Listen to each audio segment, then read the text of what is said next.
Hey everyone, this is Neil from the Ski Monster, taking a look at a couple boards from Ride for the 24-25 season.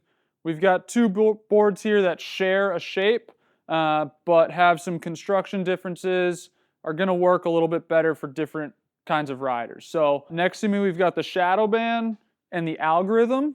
Like I said, shape of the boards is exactly the same. They come out of the exact same mold. And that's all the way down to the profile. The way these sit on the snow is exactly the same as well. They both have camber underfoot, so you've got a nice poppy and also grippy feel on the snow. The shape is a directional twin. So what that means is your feet, the stance on the board is set back towards the tail just slightly, but there's no taper from nose width to tail width. So you can kind of think about that as shape-wise, these are perfectly capable as a board to ride through the park occasionally. Riding switch isn't going to feel all that different because the tail is just as wide as the nose.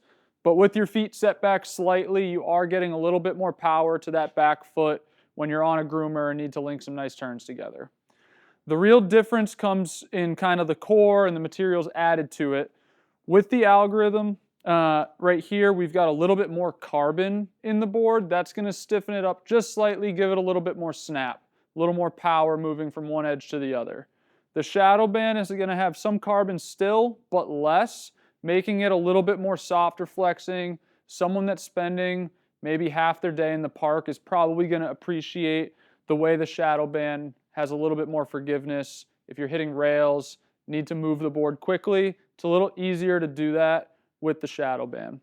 Algorythm's still perfectly capable in the park if you're hitting bigger park features, bigger jumps, things like that, but also is going to be just a really solid all-mountain option for someone who maybe isn't spending as much time in the park, but still likes that more traditional shaped snowboard. So with both of these, you've got a pretty traditional shape underneath your feet, slightly set back stance, but again, having no taper from nose to tail makes these boards perfectly suited for someone that does like to ride switch occasionally, or if you ride switch more often, you're still good to go here.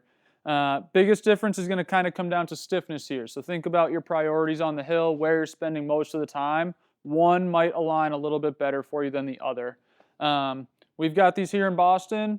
They're on our website. As always, feel free to hit us up via live chat, phone, shoot us an email, or come see us in Boston to check them out.